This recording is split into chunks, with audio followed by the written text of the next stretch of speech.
Selamat datang di RNG TV. Nah, kali ini kita mau review salah satu unit dari pabrikan US, Harley Davidson Sportster 48. Hari ini kita bawa monster tampan dari US, Harley Davidson Sportster 48. Motor ini garang, suaranya bikin tetangga sungkem, dan torsinya bisa bikin narik dosa lu di masa lalu. Tapi apakah motor ini worth it dibeli pada tahun ini atau cuma meneng gaya doang? Gue bakalan bedah tuntas pada video kali ini. Di video kali ini gue bakalan bedah tuntas habis sejarah motor ini. Mulai dari handlingnya, dari getarannya yang seperti kursi pijat premium, sampai perbandingan harga second dan harga barunya. Jangan di skip video ini, gue bakalan kasih tahu kenapa lo harus beli motor ini. Oke, let's go! Sebelum gue ngebahas 48 ini, gue bakalan ngasih tahu sedikit sejarah Harley Davidson. Harley Davidson pertama kali didirikan pada tahun 1903. Yang didirikan pertama kali hanya di sebuah gubuk kecil di Amerika Serikat di Milwaukee. Dari gubuk kecil itu terlahirlah salah satu motor icon cruiser paling legendaris di dunia. Nah, khusus untuk 48 ini lahir pada tahun 1957. Terus kenapa motor ini disebut 48? Bukan karena cicinya 48 bulan ya. Kenapa motor ini disebut 48? Karena motor ini pertama kali dikenalkan pada tahun 1948. Jadi kalau lu bawa motor ini, lu bakalan bawa sejarah panjang Harley Davidson. Sekarang kita bahas jantungnya. Mesin ini dibekali 1200 cc Evolution V-Twin dengan 60 horsepower. Terus gimana untuk torsinya? Tenang aja bro, untuk torsi bawahnya itu sangat ngejambak banget. Kalau lo mau cari motor teknologi canggih seperti model riding, quick shifter, dan twisty yang bisa di setel YouTube, lo salah besar bro. Motor ini murni mekanikal karena mesinnya tidak banyak perubahan dari terdahulunya. Kenapa? Karena mesinnya ini bandel, bulletproof, dan yang terpenting suara mesinnya itu loh, potato, potato, potato, potato, potato, potato, potato. Secara desain, motor ini punya postur seperti bulldog, pendek, gempal, dan galak. Ban depannya aja seperti kayak motor MT-09, suspensi yang ceper, jok yang rendah, dan yang paling ikonik adalah spionnya yang di bawah stang. Dan yang tidak kalah pentingnya, untuk posisi ridingnya ini sedikit agak bongkok yang kelihatan seperti arogan, yang bikin kegantengan lu nambah 300%. Untuk tahun 2010 sampai 2013, lampu depannya itu belum The Maker, belum ABS, belum K-pop juga. Perubahan dari sok depannya itu sedikit agak kecil, 39 mm.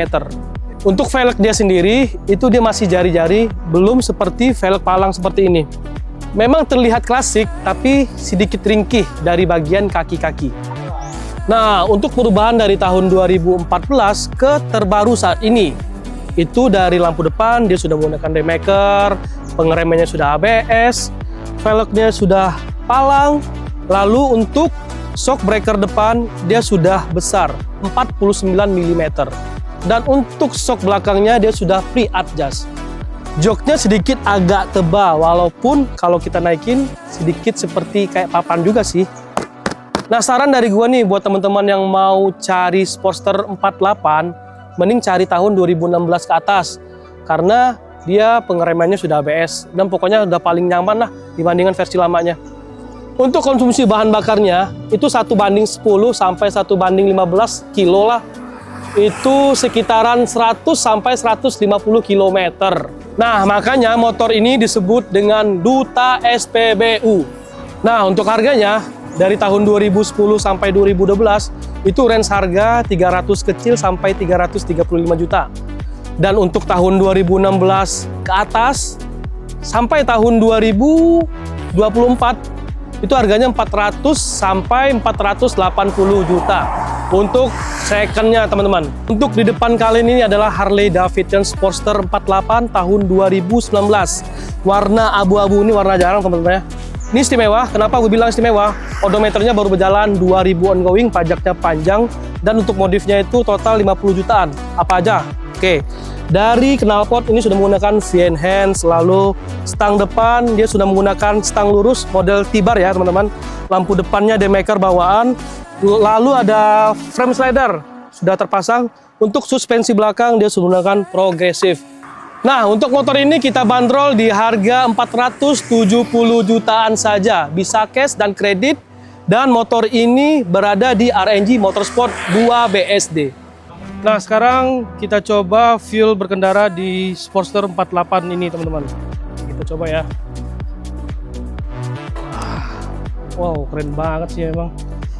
Kita coba cek sound. Anjay, suaranya menggelegar banget. Kita coba bawa jalan ya.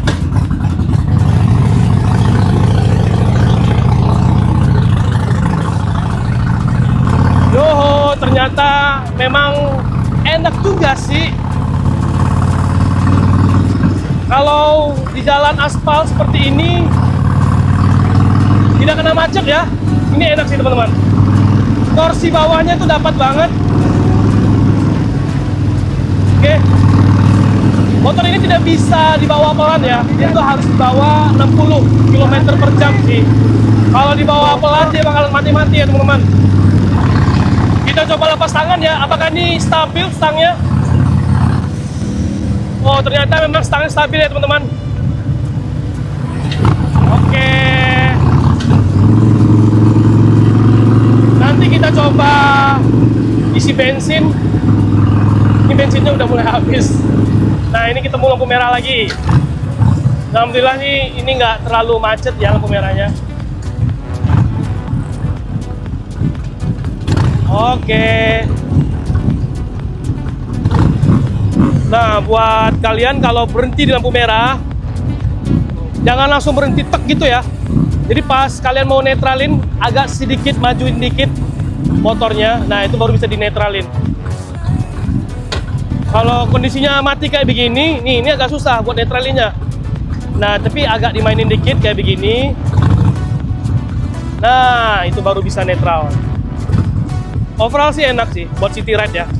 Tapi jangan coba-coba kalau buat touring jauh, kalian siap-siap harus beberapa kali ke pom bensin. Nah, untuk Harley ini dalam kondisi sepi kayak begini, nah ini enak banget teman-teman. Ini memang jalurnya dia ya. Kita harus sering-sering dapat jalur kayak begini kalau bawa motor ini. Tadi yang hawa mesinnya itu panas, nah itu jadi dingin. Yang mau hijrah, bosen dari motor Jepangan atau motor sport ya, mungkin pengen hijrah ke motor Harley. Nah ini buat motor pemula sih oke banget ya. Dengan kapasitas bensin 7,9, hanya cukup untuk city ride, dan cc-nya ini 1200 ditambah dengan knalpot V-Enhance. Ini sih menjadi pusat perhatian sih di jalan.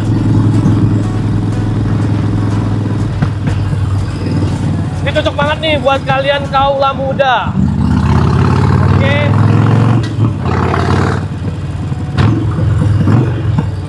Ini buat manuver. Ini jangan coba-coba kalian kalau buat nikung, nah itu bisa jatuh ya teman-teman. Ini nggak sama seperti sport. Kalau buat nikung cukup pelan saja, jangan terlalu ke bawah. Itu nanti bisa jatuh. Buat teman-teman kaula muda pastinya ini cocok banget buat kalian, buat pakai nongkrong, cafe to cafe, city ride. Nah, ini kalau seandainya di 60 km per jam, ini masih nyaman. Ini dia nggak getar, dia nggak berebet gitu ya. Tapi kalau seandainya bawahnya pelan, kita coba ya di 20 km per jam aja deh.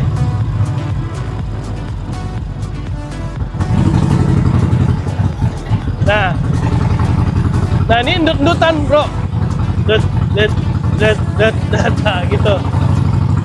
Nah tapi kalau kita coba gas, wah ini enak nih. feel-nya dapat sih. Apalagi dengan torsi bawahnya.